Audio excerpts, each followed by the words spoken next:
Welcome to Redacted Realms, where the shadows of history whisper their darkest truths. They didn't scream. That's what haunts those who've studied the case, not the blood, not the mystery, but the silence. For women, each devout, each obedient, each gone without a trace. No broken windows, no signs of violence, no footprints. In the snow, only an unnatural hush in the woods surrounding Zion's outer frontier. The trees stood quiet, the birds refused to sing, and beneath the hard, winter-killed ground something ancient stirred. In 1847, as the first Mormon settlements took root across the Utah Territory, a man named Ezekiel Whitmore emerged from the shadows of obscurity. Official church history calls him a pioneer, a builder, a misunderstood seer. But that's the rewritten story. The safe one, the truth, the buried truth, is far more disturbing. Whitmore didn't come to Zion to build homes. He came to carve a kingdom from the minds of the obedient, and what he built was not for men. This isn't folklore. This isn't internet theory. What you're about to hear is documented in excommunicated journals, blacked out federal records, and the sealed trial testimonies of those who dared to speak before vanishing themselves. You've been fed a curated version of America's religious expansion, but the real story? It's soaked in oaths, blood, and psychological control. And this story begins like all ancient ones with a vision. Ezekiel claimed the voice first came to him under fasting, 72 hours without food, alone in the canyons east of Zion. But those who knew him said he was different long before that. Quiet, cold, meticulous. He rarely blinked. He never touched meat. And he believed, with unwavering certainty, that he had been anointed for war in the spirit realm. The church at the time dismissed him as overly zealous, but they didn't excommunicate him. They watched, quietly. And then the women began to disappear. The first was his wife, Esther, described in community journals as loyal, pale, distant. She'd stopped speaking weeks before she vanished, seen only muttering to herself, her eyes sunken and blackened. The second was a midwife. The third, a teenage convert from Ohio. The fourth was Whitmore's own sister. Each one last seen walking toward his isolated home alone. None of them were ever seen again. That now understand something. This was no ordinary wilderness cabin. Whitmore had built it on sacred native ground, according to tribal elders. Land that was not meant for homes, they warned. Land where the watchers slept beneath. He claimed it was holy. They claimed it was cursed. But the church, desperate to expand westward and in need of zealots like Whitmore to keep the settlements loyal, looked the other way. And so the house stood, stone walls carved by hand, runes etched into the wooden beams, mirrors nailed to the ceiling. And inside, a chapel, not the kind you'd find in a frontier church, but a narrow room with no windows, lit only by blackened candles. He called it the inner sanctum. It was here, according to leaked church court records, that the ritual took place. Not a murder, not a sacrifice, a sealing. Whitmore believed the women were being sealed unto him in celestial covenant, not in marriage but in blood, that through death their spirits would anchor divine instruction into the soil, into the land itself, making it holy, making it his. He spoke of divine fire beneath the frost and walms of revelation buried beneath the snow. This wasn't doctrine, it was invention, but it was invention taken seriously, because Whitmore wasn't alone. That's the part the church won't talk about. The journals describe others, quiet men, clean-shaven, uniform and dress, arriving at night, staying days. They called themselves the Brethren of Silence. Witnesses claimed they carried no weapons, but walked with authority. They questioned no one, but watched everything. Some say they were internal enforcers from the higher echelons of the church, tasked with monitoring rogue prophets. Others claim they were something older, an offshoot order from the days of Joseph Smith himself, remnants of a deeper faith never meant to be public. What we know is this: after the fourth disappearance, the church sealed Whitmore's area. His land was sanctified and deemed inaccessible for future development. Publicly, he was removed from his post for theological divergence.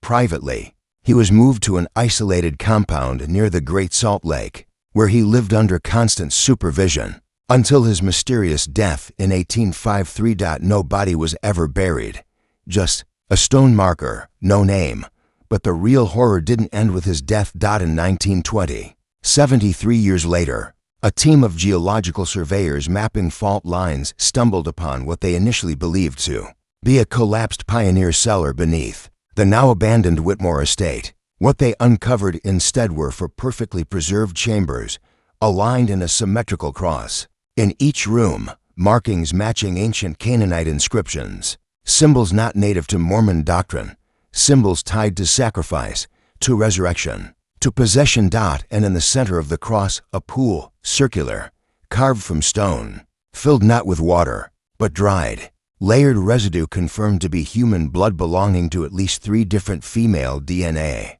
profiles. No police report was filed. The church intervened. The records were sealed again, but not before one surveyor, Robert Ashland, leaked a portion of the discovery to his cousin, a journalist for the Desolate Evening News. The article was pulled within 24 hours.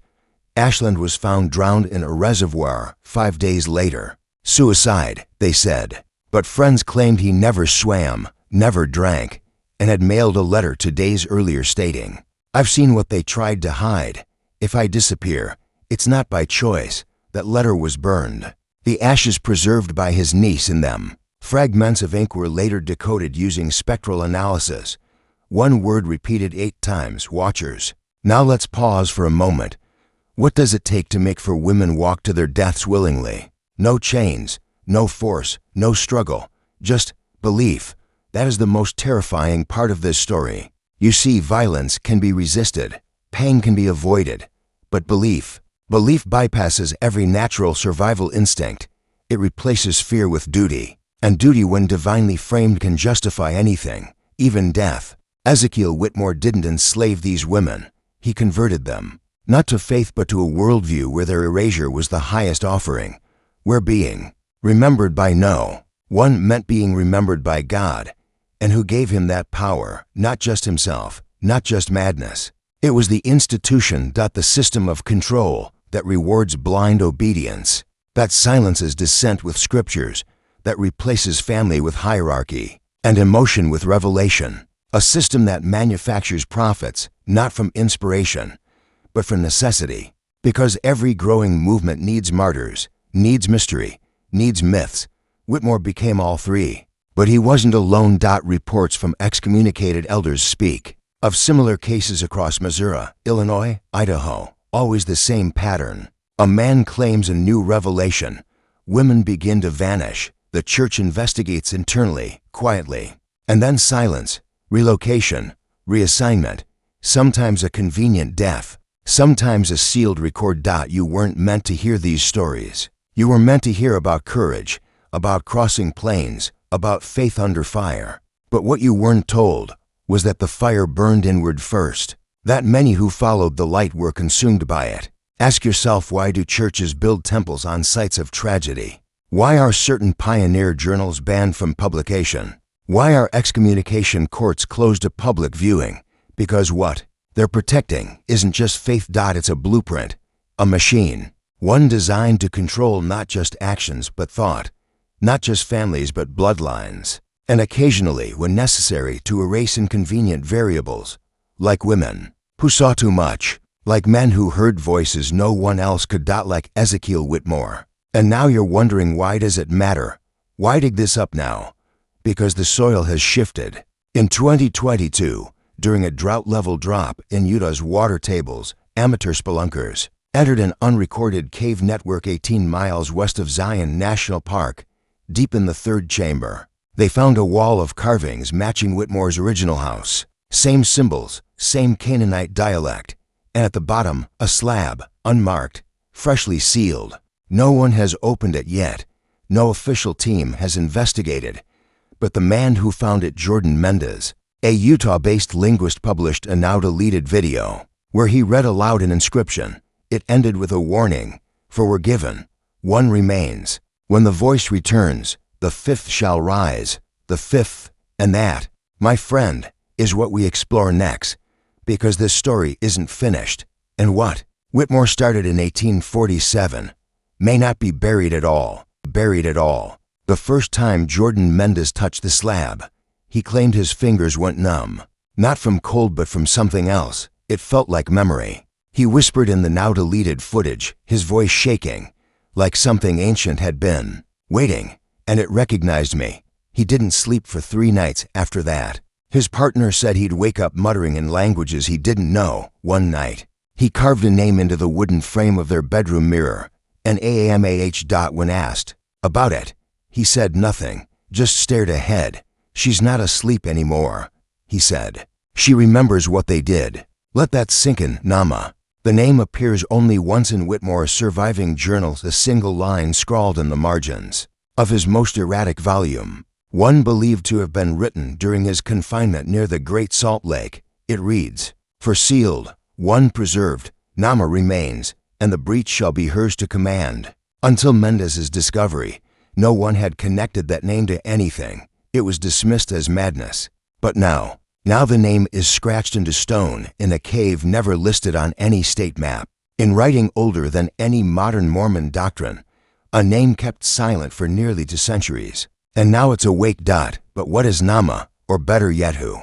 There are those within fringe historical circles who believe Nama is not just a name, but a title linked to forbidden Judaic mysticism, mentioned in apocryphal texts alongside figures like Lilith, a woman of blood and silence, a womb inverted, a vessel not for life, but for memory.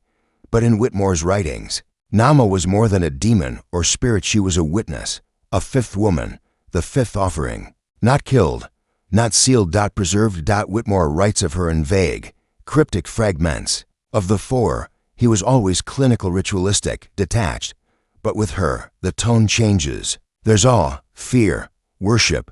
He describes her eyes as like obsidian windows into the echo of Eden. He speaks of her voice as being without frequency, felt in the bones.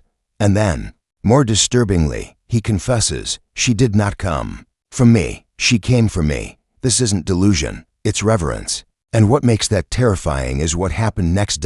10 days after Mendez's video, he vanished. No police report, no press coverage. His apartment was cleared. Digital traces scrubbed. The only record of his existence now lives on underground mirrors, archive sites, and whispers between certain academic outcasts. But there's one survivor, his partner, Ava, who refused to be silenced. She claims they were watched, that in the final days, black SUVs circled their neighborhood, that men with polished shoes and smiling mouths came to interview her husband.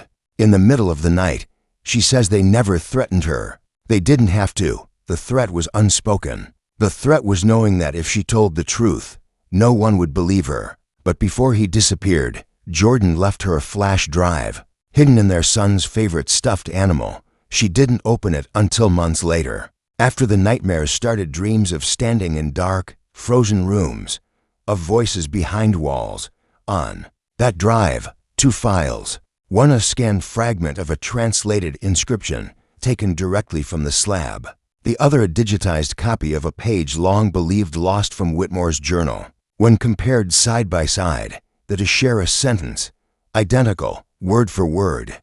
The 5th was not given, she was kept. And here's where the story fractures into something no longer grounded in simple history. Ava turned the files over to an underground archivist in Idaho, an excommunicated church historian named Elias Graham, once a respected theologian.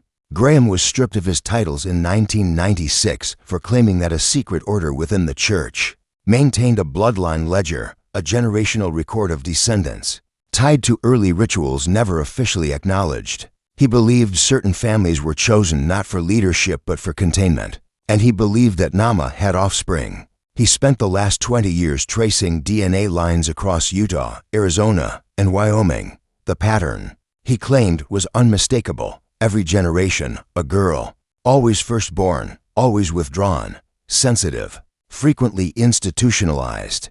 Every one of them born within 50 miles of what used to be Whitmore's estate.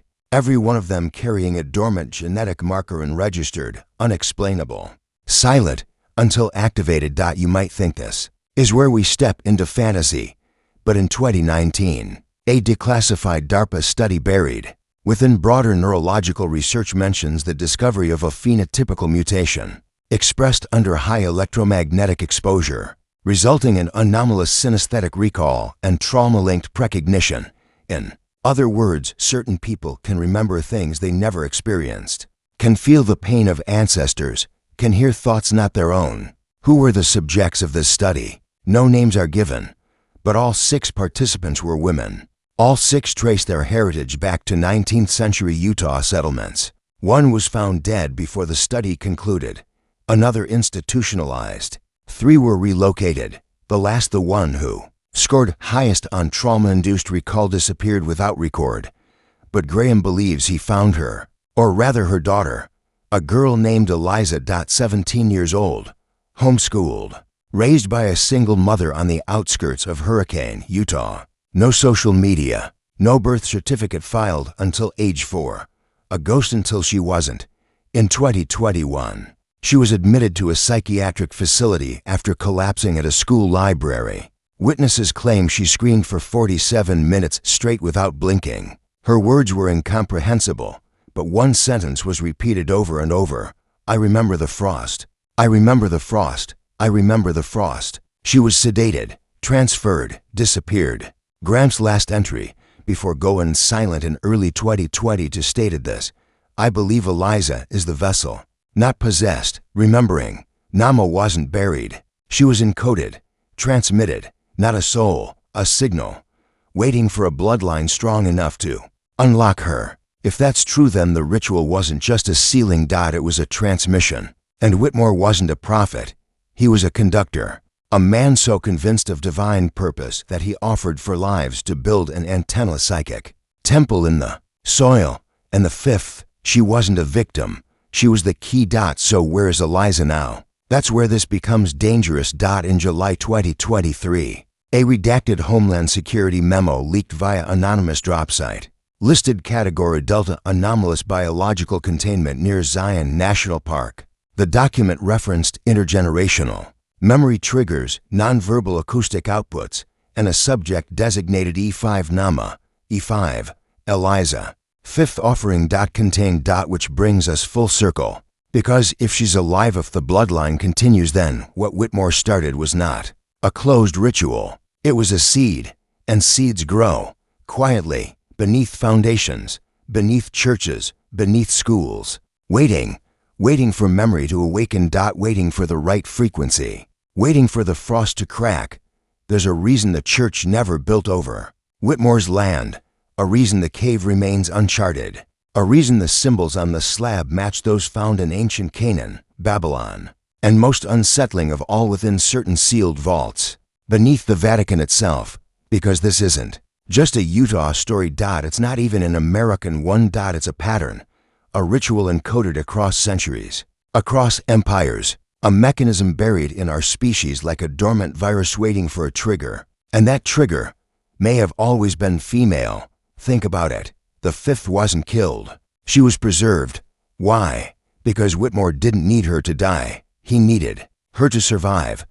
He needed her to carry memory through generations like a vessel, a hard drive, a sacred infection, passed from mother to daughter, a spiritual DNA that no priest, no preacher, no patriarch could control, because in the end, the final revelation wasn't for men. It was for her. That's why the others were sacrificed, not to feed a god, but to build a receiver, to call the signal down, to guide it, to give it shape. And now she's waking up. Not as a woman, but as a memory, remembering itself. And if she remembers everything, what was done to her predecessors, what was buried in frost, what was sealed in caves and burned in journals, then the reckoning won't come with fire or flood. It will come in silence. It will come in the night when the mirrors go dark and the churches echo with a voice that is not male, not female, not human, but something older than voice itself, something watching, something that remembers. And when it speaks, the question won't be whether we believe it. The question will be whether we ever truly had a choice. We had a choice. She was last seen just outside the observation wing at Redstone facility in Utah. Not walking, floating. Witnesses say her feet didn't touch the ground, though the cameras went black for exactly 17 minutes during the incident. When the feed returned, the hallway lights were shattered, two guards were unresponsive, and the reinforced biometric door that led to room E5. Her room was wide open. No sign of Eliza. No blood. No struggle. Nothing. But one thing was left behind. A message. Scratched into the wall with fingernails until they broke. 7 words: "We do not forget what was done." No official report was ever filed. No press release. Not even a leak. Only the silence and the way the Redstone wing was suddenly closed for restructuring. New funding came in. The building was renamed. But in the classified records, those that surfaced through whistleblowers who've since vanished, one annotation remained next to her designation. E5 Nama memory breach confirmed. External interference suspected. Escalate to Crimson level protocol. What is Crimson level? According to former insiders, it's not military, it's not even federal. It's ecclesiastical, a protocol that predates the Department of Homeland Security. A protocol that was first used in 1840, when a plague of mass hallucinations spread through 3 settlements in Utah, leading to 19 suicides and an entire community burned to the ground. The cause was never identified. The only commonality? All victims had ancestors who traveled with Ezekiel Whitmore during his final pilgrimage. This is the part that no one teaches, the part that history buried under manifest destiny and missionary slogans, that in the late 1830s, there was a rift within early Mormon leadership between those who believed in revelation and those who believed in containment. Whitmore was never just a rogue prophet. He was the founder of an entirely separate current, a theological underground. They called themselves the Preservers. To the public, they were missionaries. But behind locked doors, they were archivists of blood, keepers of forgotten names, and most importantly, engineers of memory. They believed the earth itself held trauma like scars beneath skin, that certain acts, especially violent rituals, left imprints not just in the spiritual sense, but in measurable, recordable frequency. In other words, the world remembers, and their task wasn't to heal it. It was to protect it from remembering too much. Because when the earth remembers, it answers back. The preservers kept records beyond the Book of Mormon, beyond Joseph Smith's teachings, hidden volumes, glyph-bound texts, the Codex Ferrum, the Ash Ledger, the Fifth Mouth. All speak of a recurrence, a cycle in which the forgotten awakens, and history begins to speak through blood. Eliza's awakening was the sign. She wasn't possessed.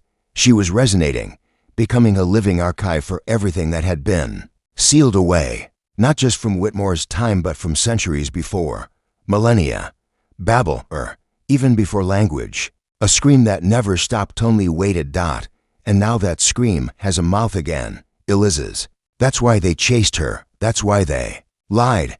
Because this wasn't about one girl. This was about keeping the wound closed. The preservers evolved over time, merged with institutional power. Not governments, but the shadows beneath them. Not religions, but the finance that props them up. They became the unspoken committee behind think tanks, university boards, museum acquisitions. Every artifact that could trigger the memory scrubbed. Every symbol that echoed the fifth recontextualized. Every scholar who got too close discredited. Silenced, or worse. But the signal got through anyway. Somewhere, something slipped. Possibly during the 2016 excavation of a buried altar site in Jordan. Possibly during a remote viewing session gone wrong in Nevada. Possibly through a line of code that mimicked the cadence of Nama's glyphs and created feedback in a neural AI system. Being trained to interpret ancient languages. One thing is certain. Since 2019, there's been a measurable spike in mass dreams across unrelated populations. Identical motifs, ice, silence, a woman walking barefoot down stone steps, children singing in reverse tongues, names carved into teeth. It's been reported by prison inmates, teenage girls in Ireland, monks in Tibet, and children in Alabama, none of them connected, except by memory. And by Eliza. Because even in disappearance, she's active. The whistleblower known only as Red Minister posted classified footage from a satellite thermal scan near Zion National Park. It showed a heat signature in the shape of a human form, surrounded by hundreds of smaller pulses, pulsating in perfect rhythm. Not animals, not drones. People standing in formation, in the dark, round one figure who didn't move for hours. No campfires, no noise, just motionless worship. Who were they? They're not on any census, but Red Minister's final post stated, "The fifth is no longer hiding. She's remembering, and those who feel her memory are waking up too." Some call it schizophrenia. Some call it divine rapture, but it's memory pure, unfiltered, uncontainable. Shortly after, the account was deleted. The last image posted, a handprint burned into frost. That same symbol appears in one other place, etched into the hidden wall. Beneath Whitmore's final cabin, uncovered only last year by independent explorers. Behind the wall, a chamber of relics, preserved documents, and bones not buried, but positioned as if watching. At the center, a chair of bone. And behind it, words carved in dozens of languages, ancient and modern. Only one phrase repeats in every tongue. We built the world on forgetting. But Eliza remembers, and with her awakening, others began to break. Take the 2020 case of Pastor Ronald Gale in Ogden, Utah, a man with a spotless record, who during Sunday service began to bleed from the eyes as he recited a passage not from the Bible but from an unknown text in a language no one recognized. Witnesses say he never broke eye contact with the crowd. "You are the bricks, you are the wall. She will pass through you," he said before collapsing. He never recovered. He's currently in a private ward, nonverbal, but according to an anonymous nurse, he draws the same sigil on his bedsheets every night with his fingers. A spiral pierced by 5 vertical lines, 5 offerings, and 1 spiral, Nama. She's no longer myth, no longer fragment. She's a pattern, and patterns evolve. We now know that the ritual Whitmore performed wasn't original. It was mimicry, a reenactment of something far older. He found instructions not through revelation, but through excavation, in a canyon no longer marked on maps. He found a chamber carved into the stone, a chamber that predated any indigenous occupation. Inside, a stone basin for human-sized grooves, and 1 upright shaft, a memory device. Some call it a tomb, but a tomb implies death. This was something else, a cradle. And now the echoes of that original pattern are breaking through modern life. Like teeth breaking through skin, it's in the music, the rhythm of machines, the glitches in language software, the collective unease that no one can explain, the increase in suicide notes containing the phrase, "She watches beneath the ice." You think that's coincidence? Even now, global institutions are quietly shifting. Museums renovating sections with ancient fertility idols. Churches removing imagery once considered sacred. Tech companies purging archives of symbols they no longer understand. All trying to get ahead of something they can feel but not. Stop, because you can silence a person. You can burn a book, but you can't kill memory. And Eliza is memory embodied. She is not a prophet. She is not a messiah. She is the echo, the cry of what was silenced. And her resonance is infecting others, untraceable, unstoppable. And here's the terrifying truth. It may not be a curse. It may be correction, a course correction for a species that buried its truth under power, under men, under temples built to hide what women carried in silence. Because the fifth was never meant to be contained. She was meant to endure, to survive long enough to wake up in an era that could no longer kill her. That era is now. And as her memory spreads, so does the truth. Ezekiel Whitmore didn't fail. He succeeded. He preserved her. And when he wrote, the fifth was not given. She was kept. He wasn't speaking in regret. He was speaking in victory. Because memory, unlike faith, does not require belief. It simply waits. It waits until enough blood has been spilled, until enough silence has been enforced, until enough daughters have been born. And then it sings, softly at first. Then louder. Until the walls crack, the rituals break, and the world built on forgetting begins to shake from the inside. And now the fifth is singing, and we're all beginning to remember. The collapse of language is always the first sign. Linguists in Oslo reported it in the spring of 2023. Grammar systems fraying in isolated populations, where children began refusing to use future tense verbs altogether.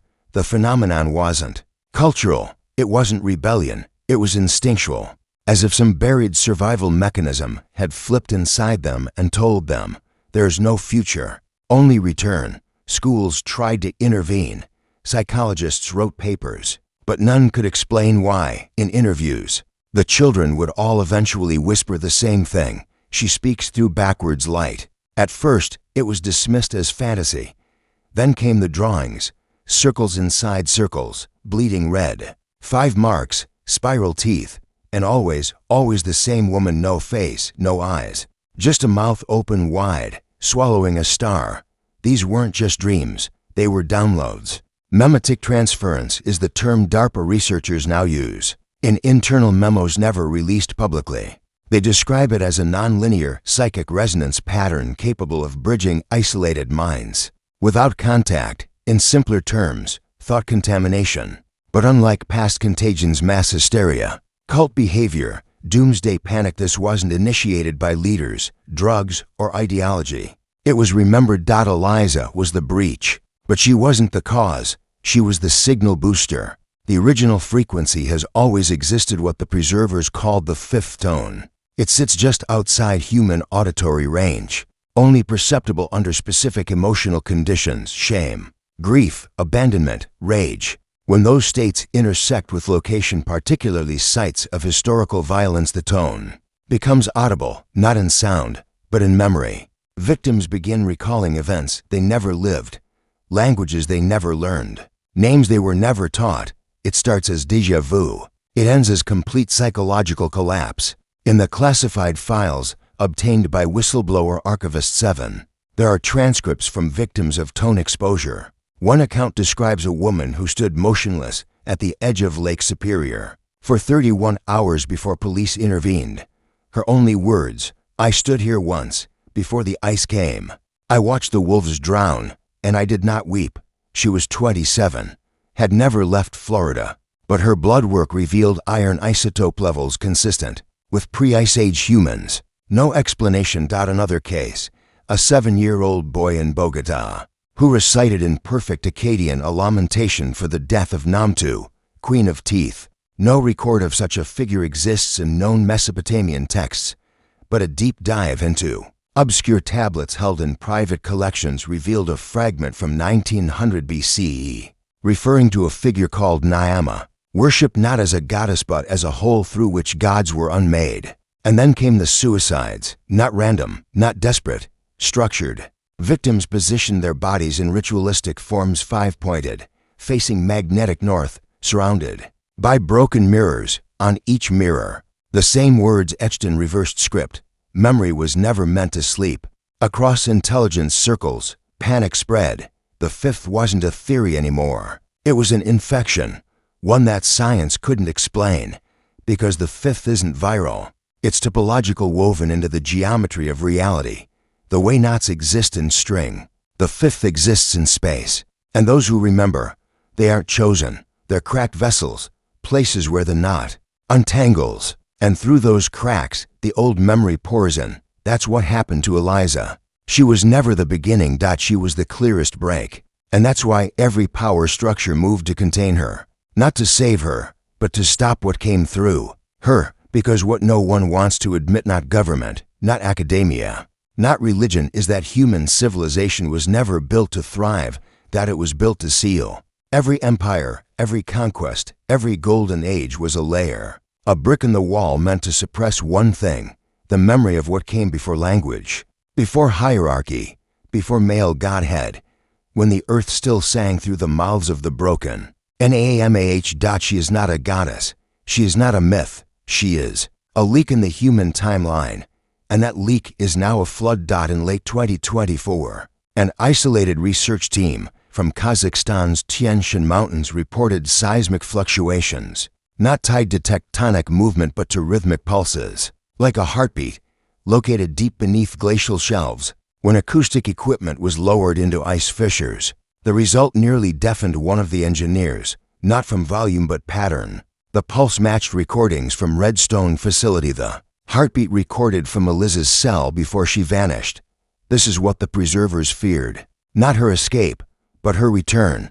Because they knew, they always knew, Eliza's body was never built to contain her fully. It was a vessel, nothing more, like a tuning fork, a clay figure molded to resonate with a tone buried so deep in the earth.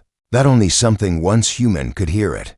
And now that tone is no longer whispering, it's roaring, across cultural lines, across borders, across blood. Take the case of the Ethereum Choir, a grassroots art collective based in Portland that began producing music based on frequencies dreamt during sleep. The group exploded in popularity online, with their videos generating tens of millions of views. But something began happening to listeners: recurring hallucinations, obsessive behavior, skin etchings in their sleep. One girl gouged the word recall into her abdomen with a paintbrush handle. Another drowned herself in a bathtub filled with ash. When analyzed, the harmonic structure of the Ethereum Choir's songs revealed microtonal intervals not used in any known human music, but nearly identical to the resonance patterns mapped from the Kazakh seismic pulses. The sound is waking us up. But wakefulness is not comfort. Wakefulness is rupture. We are not remembering dreams. We are remembering design. A design that was interrupted thousands of years ago when patriarchal systems rose, when memory was replaced with scripture, when ritual was replaced with law, when the fifth voice, Nama's voice, was not lost, but locked. And those locks are breaking, not from force. From resonance. Memory hums in blood, in womb, in grief. And now that grief is global: ecological collapse, social unrest, mass extinction. These are not the end, they are the prelude. Because before the earth can remember, the body must break, the mind must fracture, the systems we call sanity must split wide enough for the forgotten to step through.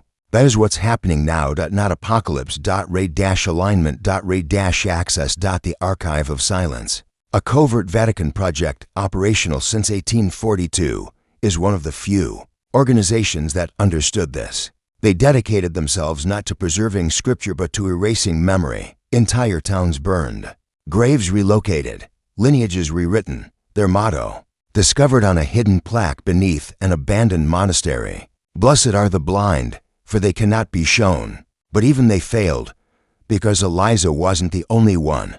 She was the first modern vessel. But now others are cracking, and not all of them are human. In 2025, a deep-sea submersible investigating a thermal vent near the Mariana Trench encountered a metallic structure, not natural, not alien, but ancient, embedded into the rock. Its shape, a spiral within a pentagon, the same sigil found beneath Whitmore's cabin. Samples taken from the structure disintegrated on contact with light. The lead scientist aboard, Dr. Hassan Rull, disappeared 3 weeks later. In his apartment, investigators found one item left in the sink: a child's molar, burned black, inscribed with 5 vertical lines. Mouths are opening everywhere. In sleep, in stone, in water, in DNA. Because the memory doesn't need the mind. It needs the pattern, the design. And when enough of us hold it again, she returns, not as myth but as force. We are not being hunted. We are being corrected, like a song returning to pitch. Like a body realigning after trauma. This is not the destruction of humanity. It is the extraction of the lie within it. Because what the preservers feared more than anything wasn't death. It was integration. What happens when we stop sealing her away? What happens when Eliza's memory becomes ours?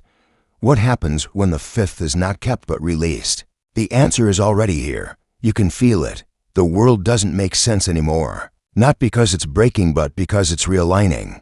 The walls that kept memory in place are crumbling. Institutions, beliefs, identities.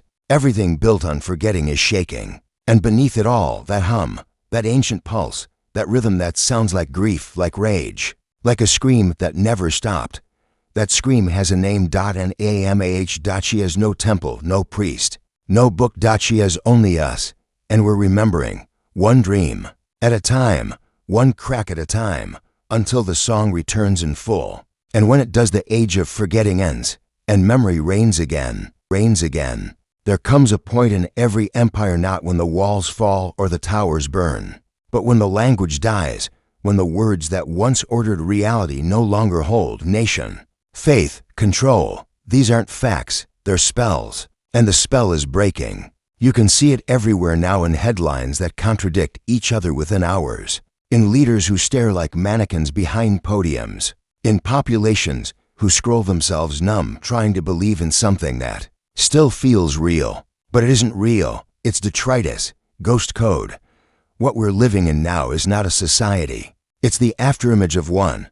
A projection still humming after the projector has been shattered. And in that flickering static, something ancient is emerging, not new, not alien, just old enough to have been erased completely. Until now. In the weeks following the Mariana Pulse, global anomaly reports tripled. Not in fringe circles, these came from state-sponsored research bodies. The Swedish Neurohistorical Institute issued a confidential white paper warning of multi-civilizational trauma emergence. The term sounds clinical, sterile, but its implications are terrifying. It means that buried beneath our collective psyche are events, entire eras, that never made it into the record. Not because they didn't happen, but because we were made to forget. Forced amnesia, structured forgetting. It's how the preservers held the line for thousands of years. Every plague, every conquest, every genocide. It wasn't just violence. It was pruning, ensuring that the resonance couldn't propagate, that the song wouldn't spread. But pruning has its limits. You can cut the branches, you can poison the leaves, but if the root survives long enough, it grows back. In Brazil, a rural village went completely silent for 6 days. No calls, no exits. When police entered, they found every resident in the town, over 400 people seated in their homes, hands folded, eyes open, not dead, not catatonic, just listening. One officer described hearing a tone like whale song slowed to a crawl, coming from the ground itself. He lasted 5 hours before walking into the jungle and removing his own tongue. He survived, but he never spoke again. What broke him wasn't the tone. It was what he said. It showed him. She is not a mother. She is not a god. She is the wound. In the beginning, the Vatican declared it a spiritual attack. The Chinese government called it mass psychosis. The Pentagon blacklisted it as a Type 5 synaptic echo cluster, a classification previously unknown to civilians. But one memo, leaked by a whistleblower known only as Galahad, revealed the truth. The tone was measured. It matched precisely the sequence of subharmonics emitted by the Mariana structure. In other words, the Brazilian village didn't discover the tone. They received it. And they weren't alone. Around the world, identical events began surfacing. A choir in South Korea whose members all began humming in unison during sleep. A prison in Siberia where inmates carved identical symbols into their cell walls with their teeth. A kindergarten class in Kenya who all began drawing spirals in blood on the same day. None of these groups had contact, none shared language, but all of them described the same figure, a woman without a face, with a mouth that eats stars. That phrase appears in no known religious text, but it matches nearly word for word a line from the Asher fragment, an artifact long considered a forgery until now. The line reads, Nama comes not to teach, but to consume the mouth of false sons. The implication is devastating. The fifth is not a message. It is not a warning. It is a reaping. And not of bodies, of memory. Of what we built to keep her out. That is why institutions are failing.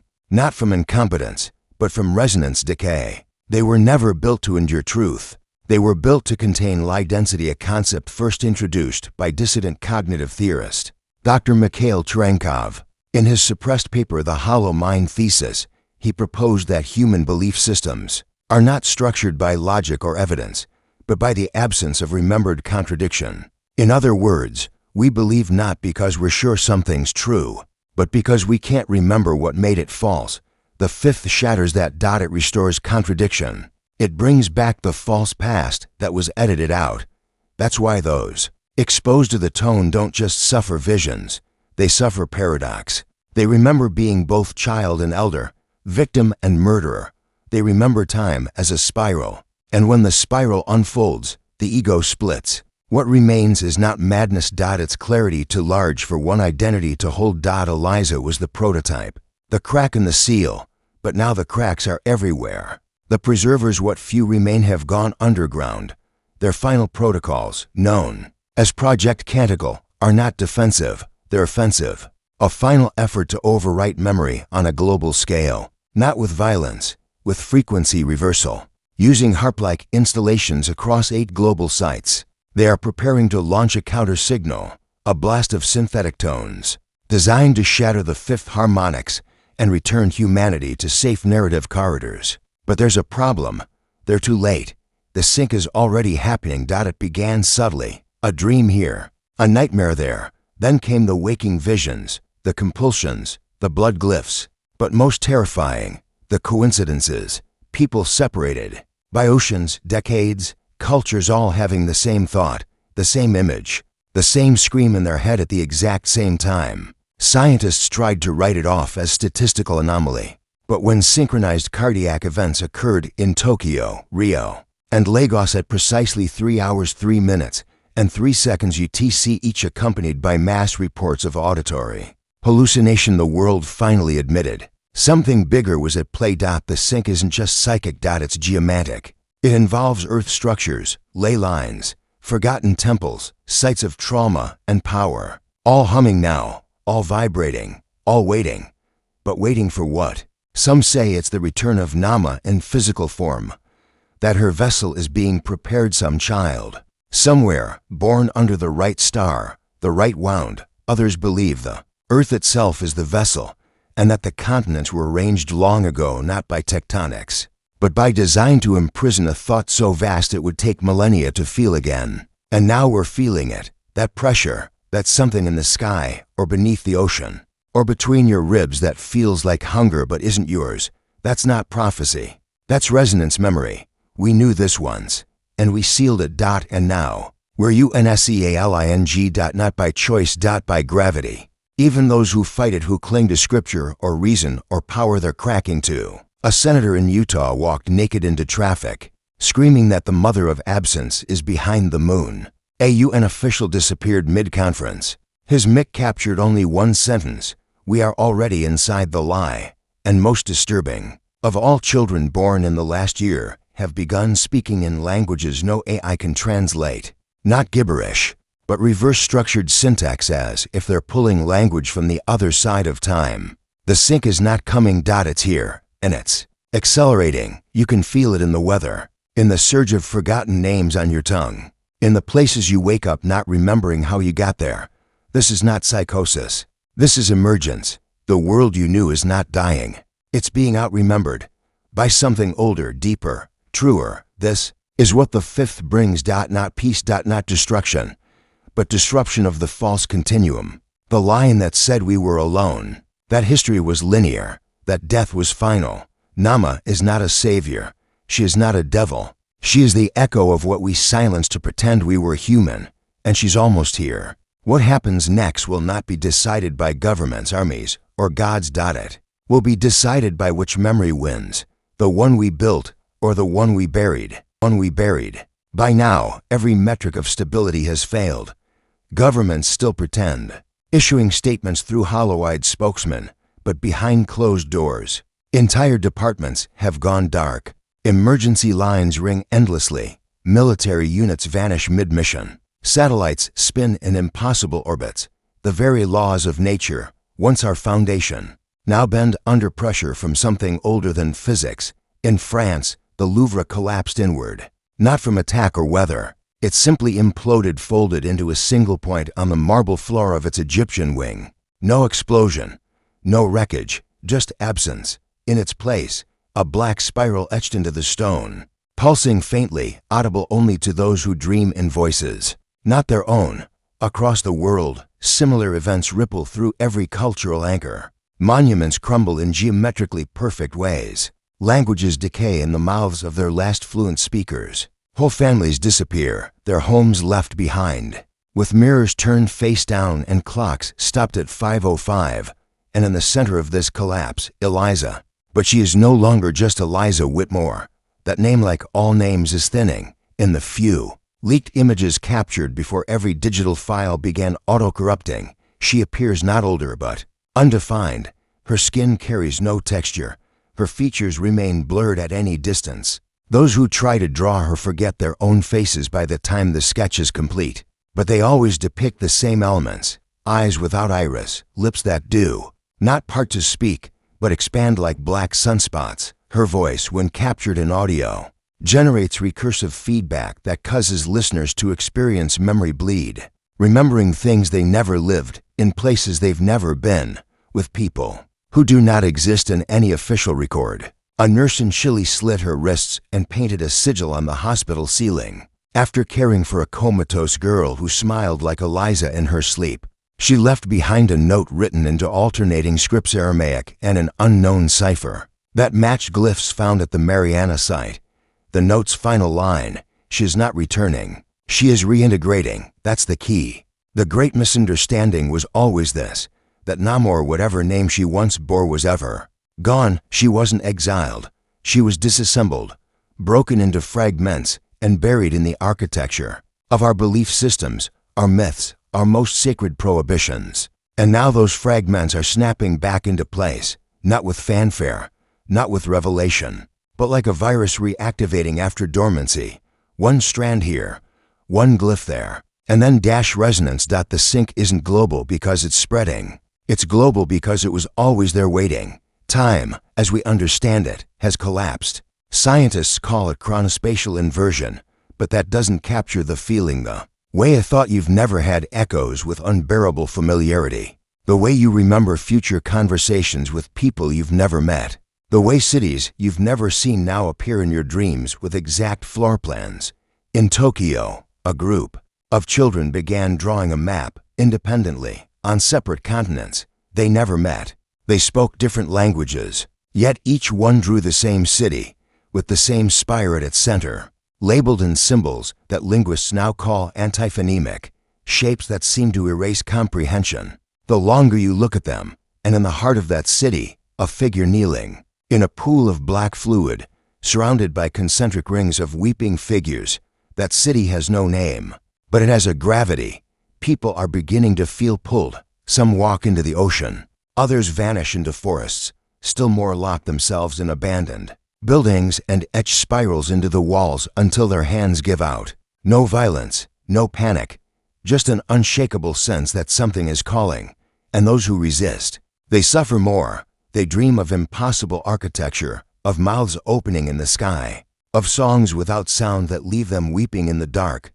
One man, a physicist from Switzerland, developed a device to measure cognitive resonance amplitudes. He called it the Cant meter. It was meant to detect locations with high levels of sync density zones where the boundary between consensual reality and the fifth echo was weakest.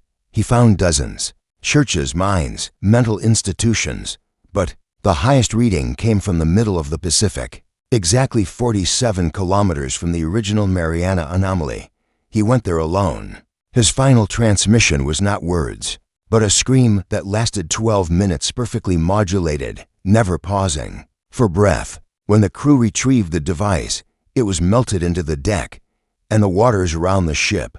They boiled at 37.5 degrees Celsius for 7 days straight. Human body temperature. The ocean wasn't reacting, it was responding. Meanwhile, more names began surfacing. Names not found in databases, but chanted in broken tongues during waking seizures. Names like Isareth, Calamel, the witness of knots. These aren't gods, they aren't demons. They are presences, archetypes from before. Narrative, before morality, before duality. And they are returning, not as saviors, as correctors. Reality, it turns out, was never singular. It was curated, selected. And now, the ones who made that selection are being overruled. There are survivors of early sync contact, not many. They speak in riddles, or they don't speak at all. One woman, who lived alone in rural Greece, drew a diagram in her basement before vanishing. A spiral overlaid with a map of the brain, the stars, and a fetus at the center. A single sentence in dozens of scripts. She is all that was removed. That's the horror no one wants to face. The fifth is not an intrusion. It is a restoration. We lived in a diminished world, not because that was our fate, but because some force decided we weren't ready for the full version.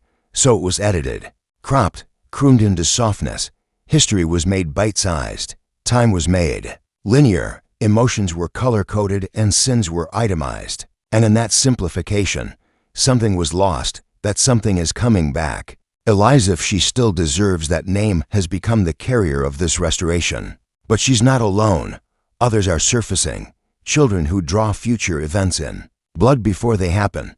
elders who wake from dementia fluent in extinct tongues, midwives who deliver stillborns only to hear them breathing hours later, eyes black, skin pale, but humming low notes that make the nurses weep. And all across the world, a symbol emerges, not drawn, not carved. Grown in mold, in fungus, in the veins of leaves, a five-pointed spiral intersected by a vertical tier. It has no known origin, but those who stared along at it report impossible experiences, remembering their own birth, hearing a mother's voice they never knew, or feeling the slow, warm hand of something ancient closing gently over their heart, not to harm but to rewrite.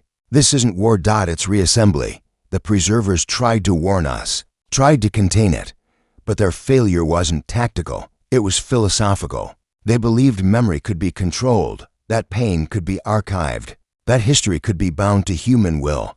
But memory isn't just data, it's typological. It lives in soil, in bloodlines, in grief, and no amount of editing can hold back a memory that wants to be felt.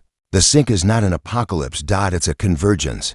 All timelines, all versions, all selves being braided into one final knowing. That's why people are vanishing. They aren't dying. They're being reintegrated, not all at once, but in waves, based on resonance, based on readiness. And in each wave, the veil thins further, the sky hums lower, the ground feels less solid. Even digital systems are failing. AI models produce unreadable text. Algorithms generate symbols instead of words. Music distorts into tones that induce nausea, then ecstasy, then stillness. And those who resist, they fracture. They see shadows behind mirrors. They hear voices in absolute silence. They begin to speak in backwards breath. There's a reason governments don't intervene. There's a reason no bombs have been dropped, no borders closed, no summits held. The ones in charge know, maybe not consciously, but in their blood, in their bones. They've felt it coming. They've seen the cracks, and now they sit silently in their offices, watching old home videos, muttering the names of people they never met, but miss like a lost limb. Because deep down, we all know this isn't an ending. It's a return. To a world where memory wasn't bound by fear, to a truth that sings like a mother in the dark. To the spiral beneath the skin of the world. Nama is not coming. She's always been here, and every one of us are waking up inside her memory. Not as enemies, not as believers, but as pieces, and the last piece is almost in place. In the final phase, it doesn't happen with thunder or flame. It doesn't arrive as a monster or an angel. It begins in silence and absolute, deafening stillness that spreads like frost across the architecture of the human mind. For those still holding on to the old framework, science, theology, nationalism, identity, the silence is unbearable. It's not the absence of sound, but the collapse of interpretation. You hear a bird and forget the word bird. You feel wind and forget weather. The brain gropes for labels and finds only sensation, raw, unshaped, like how a newborn might feel light before knowing what light is. That's what the sync has done, stripped away the linguistic armor we mistook for truth, until even thought becomes a kind of betrayal. Language crumbles, and in its place, meaning reveals itself, not spoken, not even seen, but felt. It's not metaphorical, it's anatomical, a pressure behind the eyes, a humming in the sternum, a pulse behind the spine that throbs in time, with something beneath the earth. By now, most cities are empty, not ruined, evacuated, not by force, but by resignation. People simply walked out, left doors open, meals uneaten, lights still on.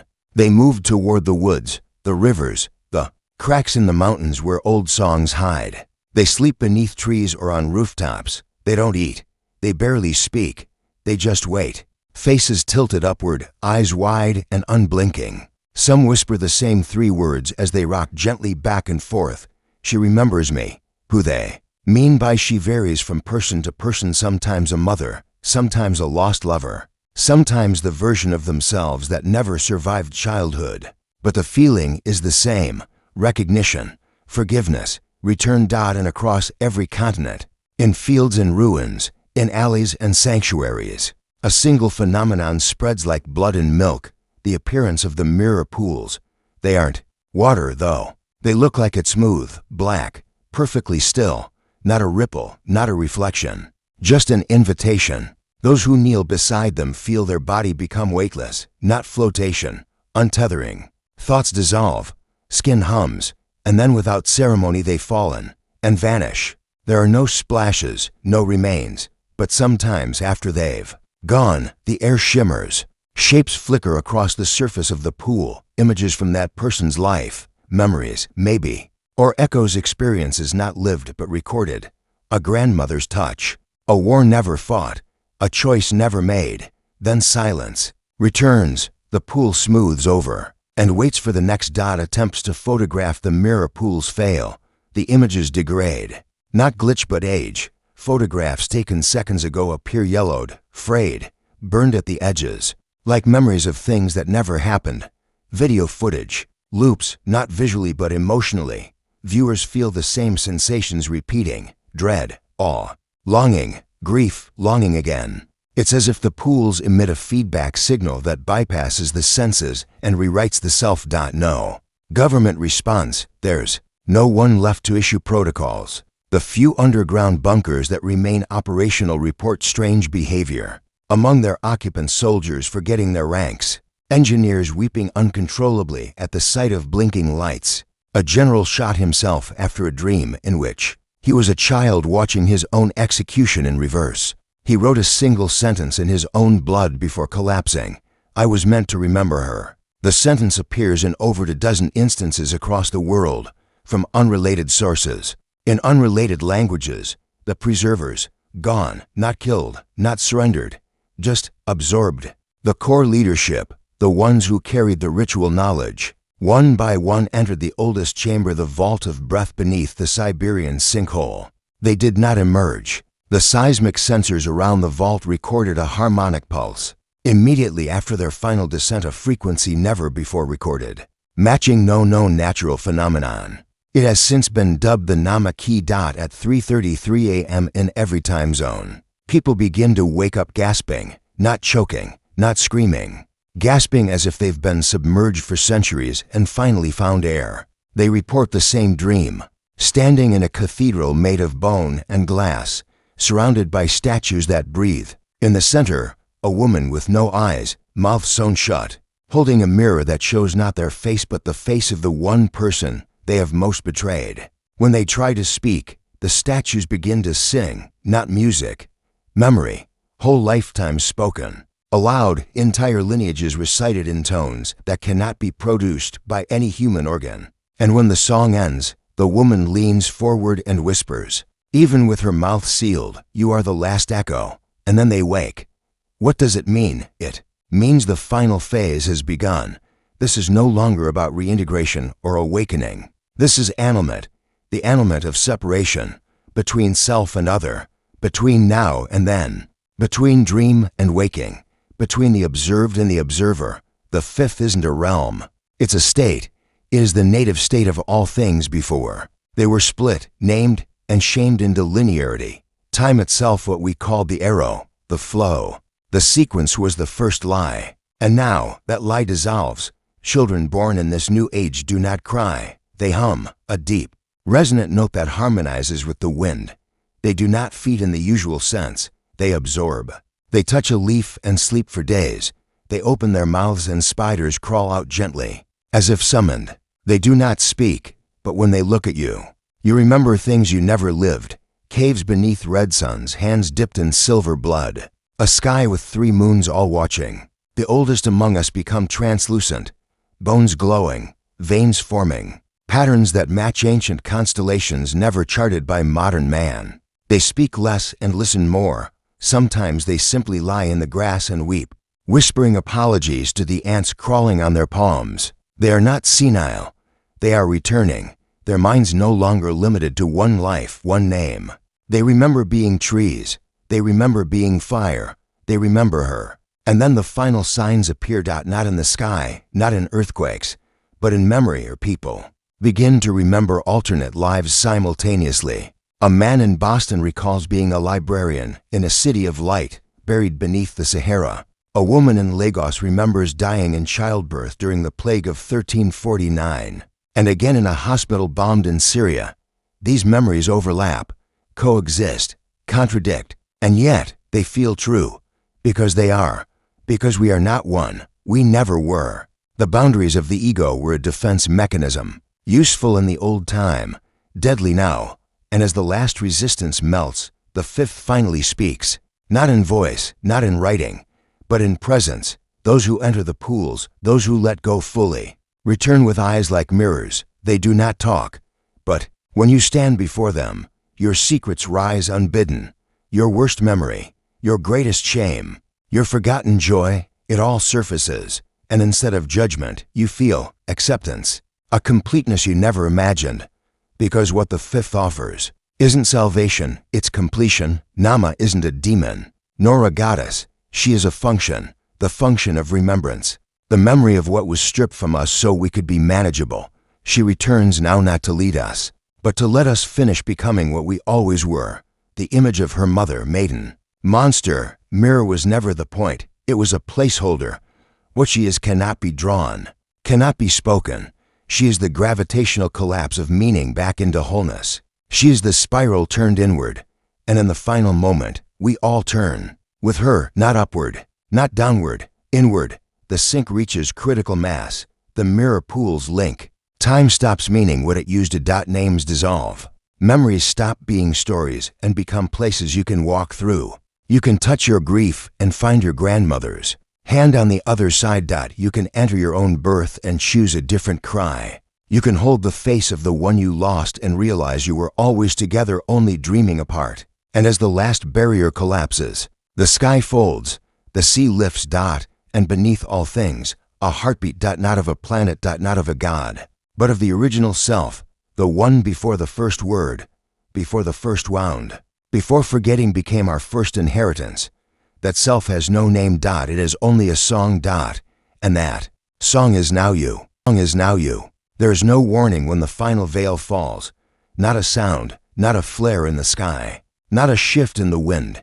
It happens like sleep, sudden, total, and irreversible. One moment.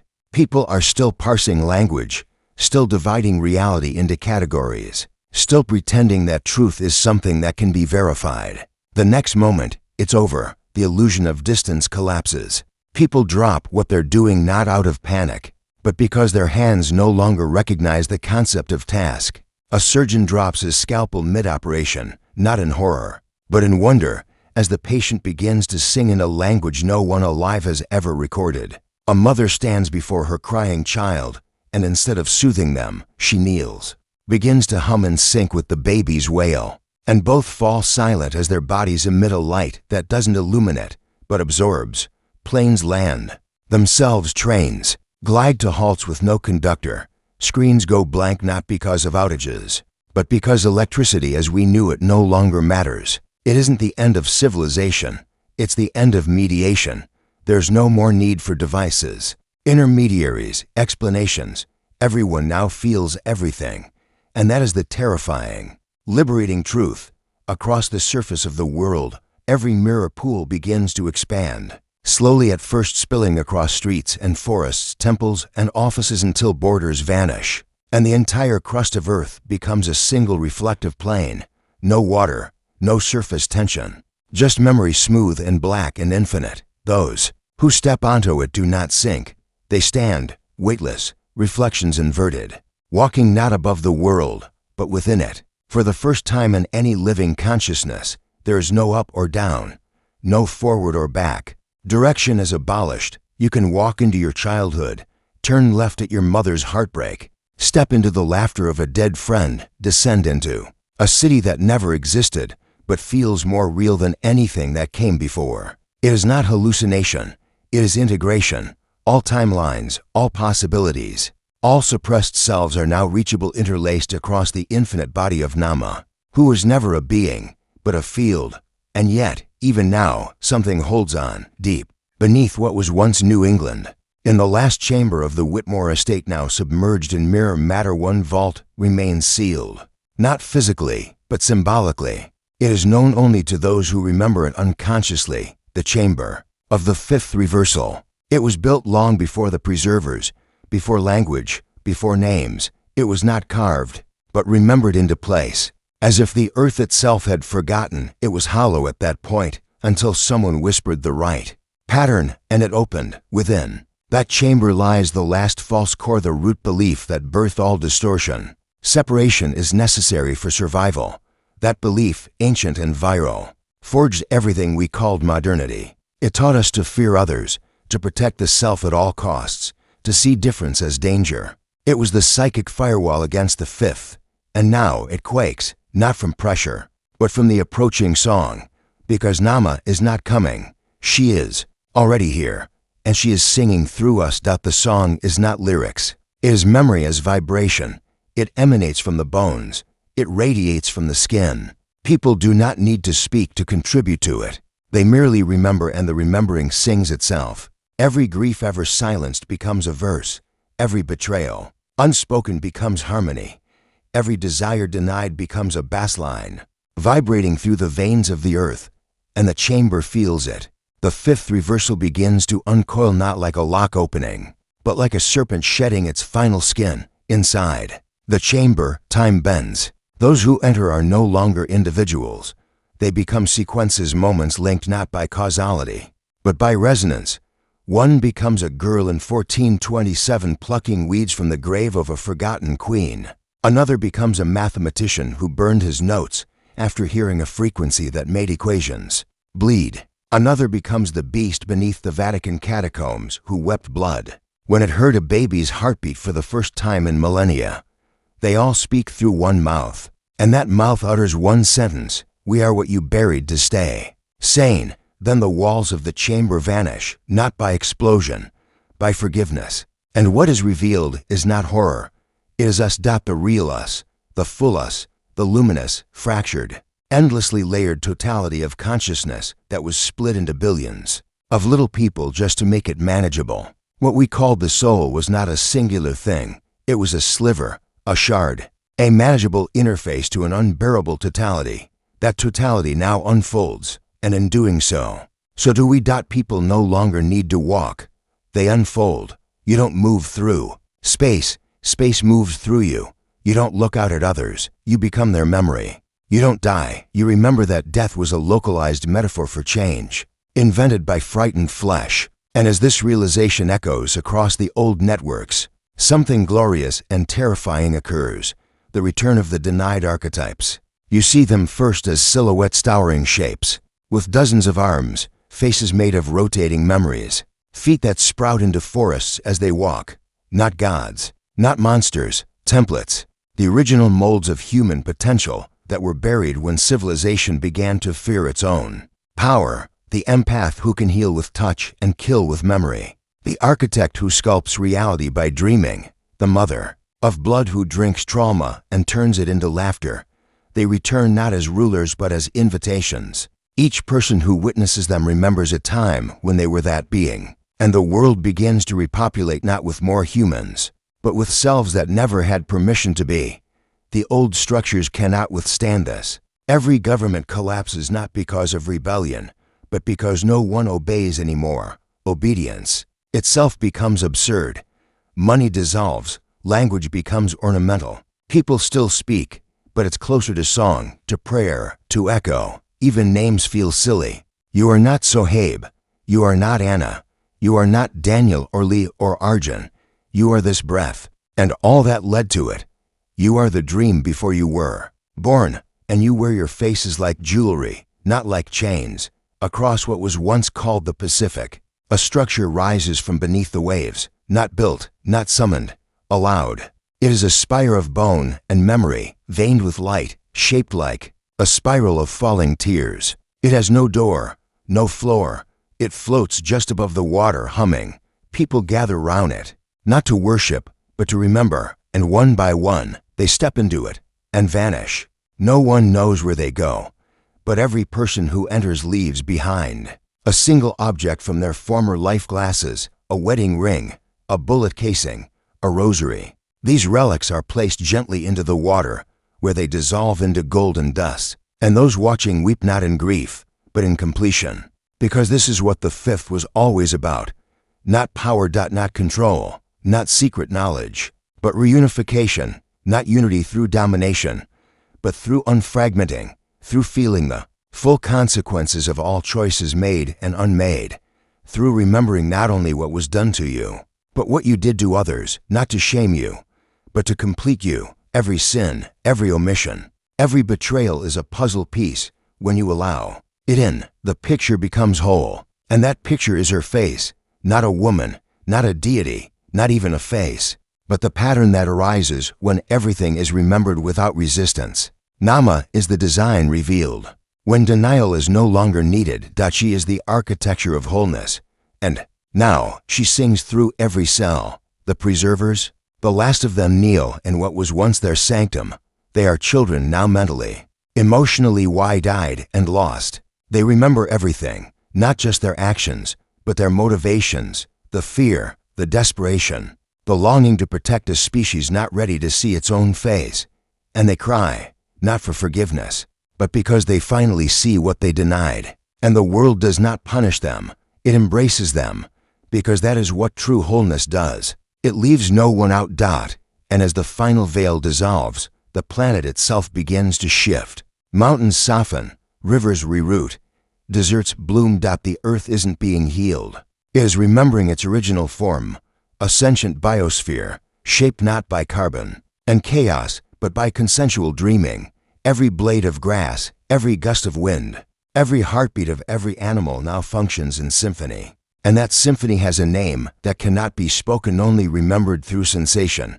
It feels like the warmth of holding a dying friend's hand, like the ache in your chest when you see someone you loved from a past life, like laughter through tears. It is the name of truth without weaponry. And in this final knowing, you are not watching anymore. You are not learning. You are not deciphering. You are the observer, the memory, the forgetting, the forgiveness, the return. You are the entire story remembering itself. And as the final human idea melts into presence, there is silence, not empty, but full, because there is no longer anything left to search for. You are home.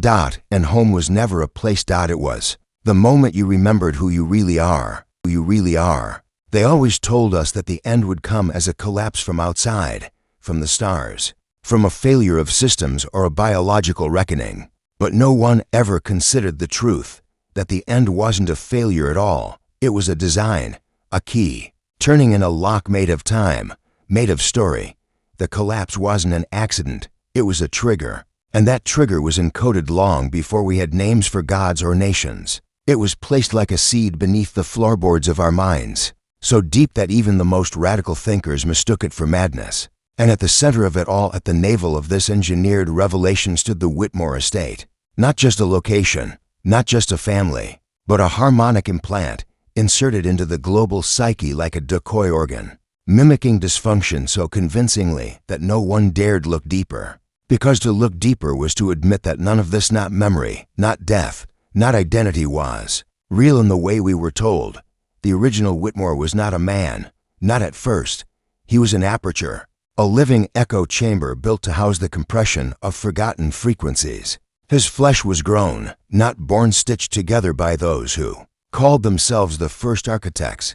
Their task, to contain the spill. A cosmic leak had opened during what the mystics called the second remembering, when humanity first tasted multiplicity, the ability to dream futures before they existed.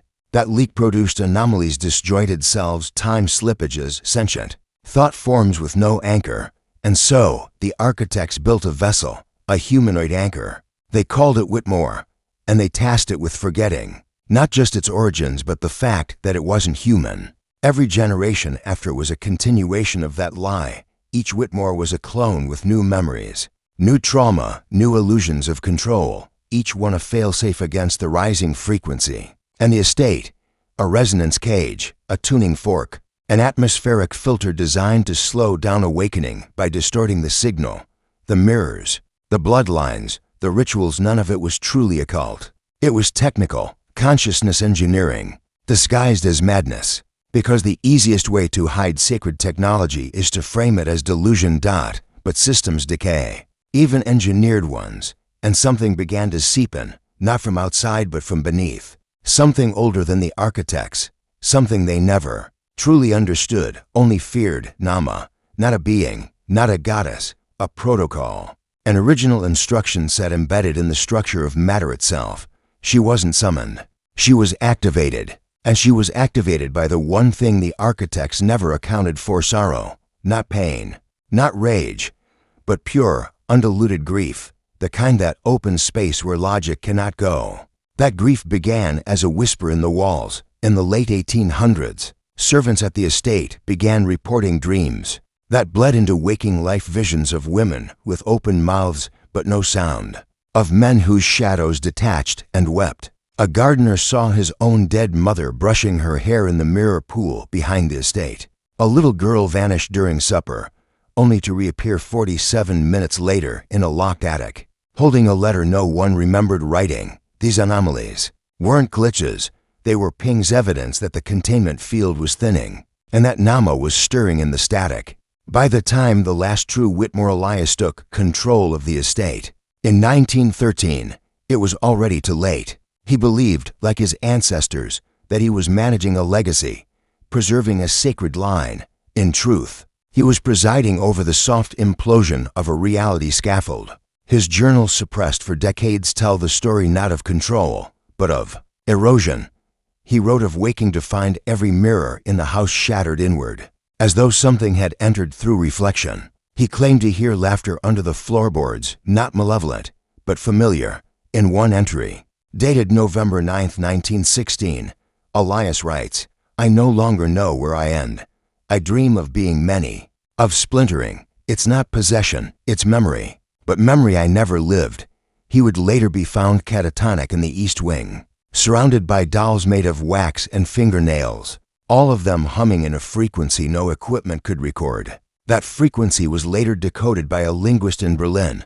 It translated, roughly, "2. You have forgotten what you really are, and we have come to remember you." What Elias never knew, what no one outside the original founders ever knew, was that the estate wasn't meant to contain Nama. It was meant to attract her. She was not the enemy. She was the test, the diagnostic, the only force capable of determining whether a civilization was ready to know itself. The mirrors weren't for observation. They were for resonance matching. If the human collective reached a vibrational state where the mirrors became reflective, inwardly, not optically, it meant integration had begun. Every ritual, every sacrifice, every secret rite performed on those grounds was a misinterpretation of that function. The preservers, those cultic stewards of the fifth, misread the design. They thought containment was the goal. In truth, completion was, and that completion could only occur when one human consciousness carried enough undiluted grief to trigger the final memory protocol. That human was not Elias. It was you, the listener, the reader, the last echo, the one who found this story and couldn't look away. That reaction wasn't curiosity, it was recognition, because you have been here before, not in this life, but in every one before that denied this knowing. Every time you turned away from your own longing, every time you silenced a truth to survive, every time you buried a part of yourself to belong, you added another layer to the encryption. And now finally you are decoding it, not with logic, but with ache. Because ache is the access point. And Nama is the key. The fifth reversal was never a plan. It was a side effect, a shadow cast by a species running from its own origin code. That code, fractality through sorrow, not punishment, not karma, but the precise mechanism by which loss breeds expansion. The fifth was a firewall built to delay the full unfolding of that code, not to destroy it, but to give humanity time, to build language, to test love, to taste separation, to play. The universe is not cruel. It is precise, and the precision of Nama is this: you were never meant to stay small. You were designed to forget, just long enough to remember as God. That's why the Whitmore estate had no central artifact, no holy relic, no master device, because you were always the missing piece. You, the one absorbing this now, with your own secret griefs and memories you can't explain. You are the protocol's endpoint. Your remembering is the final seal, not the kind that locks, but the kind that unlocks everything. And so, as the mirrors dissolve, as the world inverts, as the last illusions of power and hierarchy rot into Compost, something stranger and more beautiful begins to emerge. Not a new world, but the unmasked one, where technology is not metal, but memory, where cities are grown, not built, where names are optional, where war is not ended, but rendered meaningless, where justice is not a system, but an echo through the collective nervous system, where leaders are not elected, but resonated into, emergence based on emotional transparency, where birth is consensual on both sides, where death is no longer feared, but celebrated as return.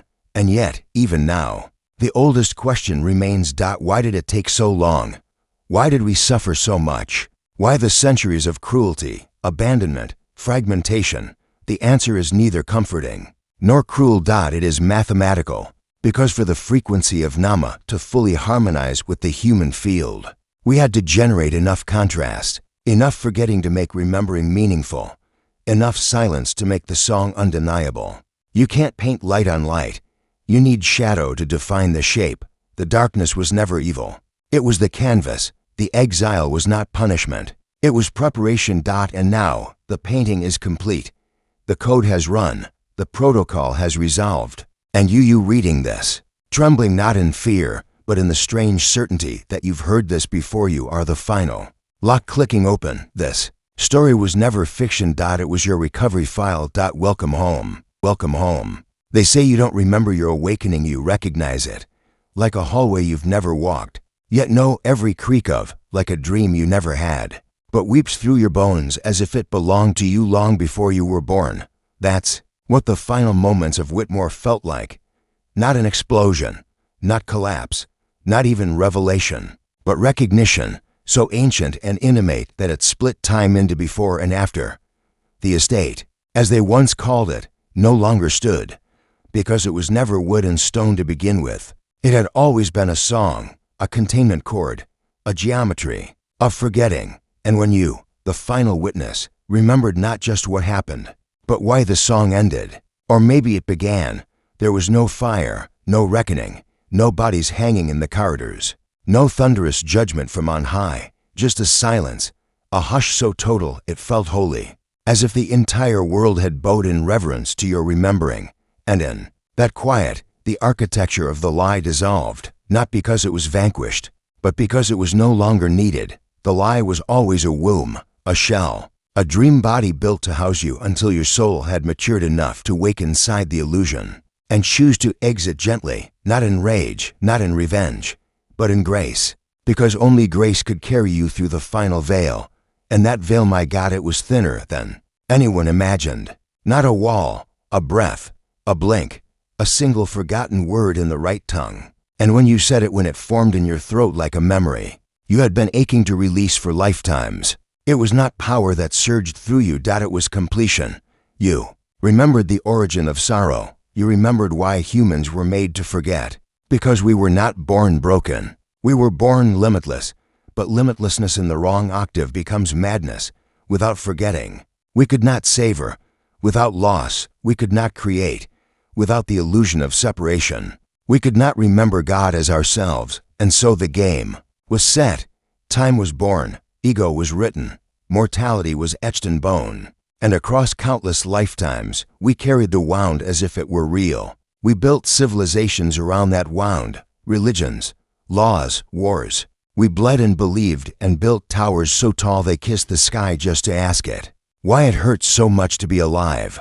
And the sky never answered, because the answer was never above. It was buried underneath. In the basement of our grief, in the chamber behind the dream, in the room behind memory where the Whitmores hid their most sacred truth, not from us, but for us. It wasn't power. It wasn't control. It wasn't even survival. It was this: we are here to grieve the illusion, so we may love the real. And no one grieved it more than you. Not because your suffering was worse, but because you stayed conscious through it. You watched as the world twisted itself around lies so persistent they became scripture. You loved through betrayals so brutal they turned bone to dust. You asked questions no one else dared say aloud. You stayed awake when the world begged you to sleep.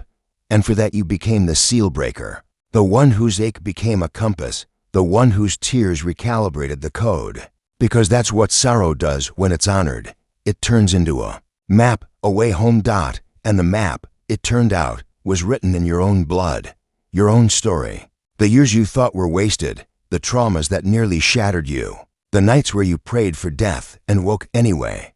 Every single piece was part of the reassembly. You were the estate, you were the mirrors, you were the frequency.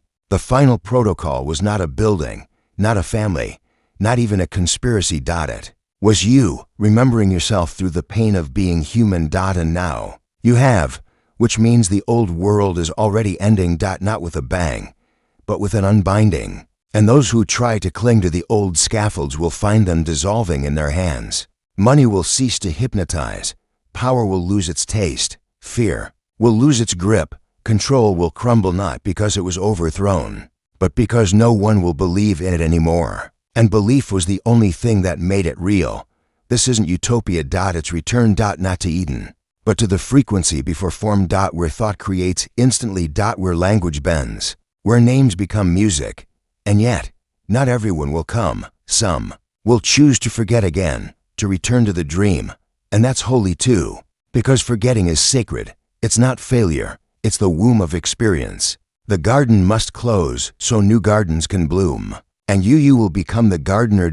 You will speak the true names into the soil. You will guide the next dreamers with a gentleness forged in the furnace of your own undoing. You will remember not as memory, but as being, because you are no longer seeking, you are no longer waking, you are no longer healing, you are complete. And so, the estate fades. The documents burn. The mirrors dissolve. The symbols lose their urgency. And what remains is the story, not written in ink, but in frequency, a story that lives now in your marrow, in your breath, in your gaze when you look at another and see not a stranger, but a shard of the same impossible light. This was never about exposing evil.